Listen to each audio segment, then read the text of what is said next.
àṣẹgbẹ́ kan ò sí rárá àjọ tí kò wá bá ti dá ni ó padà dẹ́kun.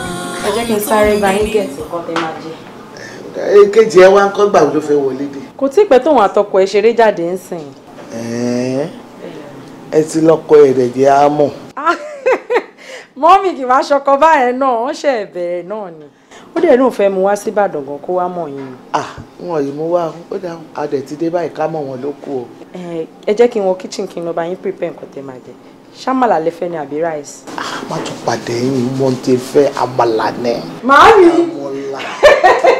àmàlà làwọn jẹ́ ń bàdàn.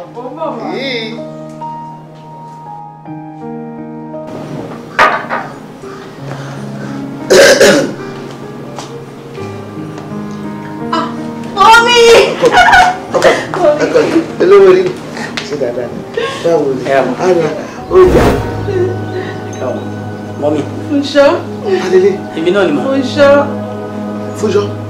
Mọ́mí ò yá yín lẹ́nu àbí. Bọ́lá ti rí ra, báwo lẹ ṣe lè kọ́ra yín? Bọ́lá ti pàdé. Ẹ̀yin náà sọ bẹ́ẹ̀, ọjọ́ tí mo rí báyìí. Àkúdàáyà lórí o.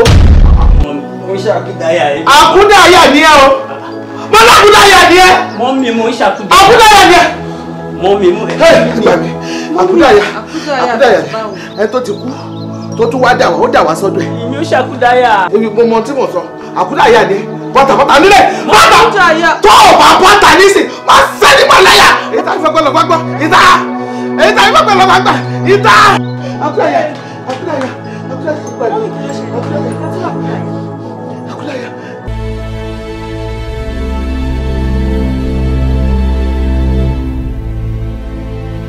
Ó dangerous fún èmi àti ẹ láti fẹ́ràn wa.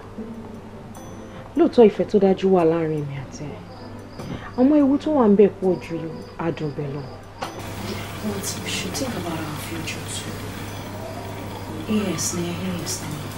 Come on, kò lè work. Baby, ó lè work. Ó lè work. Ṣùrí tí Ọlọ́run bá gbé bó ṣe tó dé. Kò sí nǹkan tẹ́dá lè ṣe náà. Tọ́lọ́run bá ní ipò kébé báyìí ni mo ṣe tó nǹkan. Tó jẹ́ pé ńgbà tó bá kọ́kọ́ fẹ́ bímọ, ó bí AS. Ó tún fẹ́ bí ẹlẹ́ẹ̀kejì, ó bí AS. Ṣebí tó bá máa bí ẹlẹ́ẹ̀kẹta ló lè lọ bọ́ sí SS. Àwa náà dẹ̀ ní dúró tá bá fẹ́ bí kẹta. Ọmọ méjì náà ti kúrò ní kí ló bí. Tá bá ti bímọ lẹ́ẹ̀kíní tó ti bí lẹ́ẹ̀kejì, méjì náà ti tó wa náà. Then a ti wà okay pẹ̀lú méjì.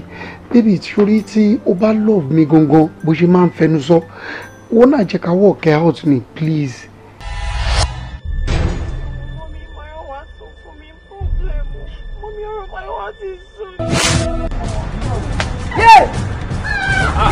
Esa! Esa! Kí ló kúrò wọ́n lọ́nà ọkùnrin ṣe máa ń na ìyàwó ẹ̀ báyìí? Ṣé ọkùnrin òṣìwò ló gbọ́ sókè tó na obìnrin bẹ́ẹ̀? Nífẹ̀ẹ́ mi! Nífẹ̀ẹ́ mi! Actually, it's not for what happened is been living inside. Leave my office. So, give it back to the society. Ṣé ara ẹ̀ ní pé o fẹ́ fi ilé ọkọ ẹ̀ náà? Just because of one lousy argument. No, it wasn't just an argument. It was a big one. Sorry to bother you. We have an emergency. Emergency all the time. I'll ma kó kan fún ẹ. Tó ma bí bàbá ńlá àti yàlájà bàbá ẹ. Bra, wọ́n jáde tó. Oh, please. My heart is bleeding right now.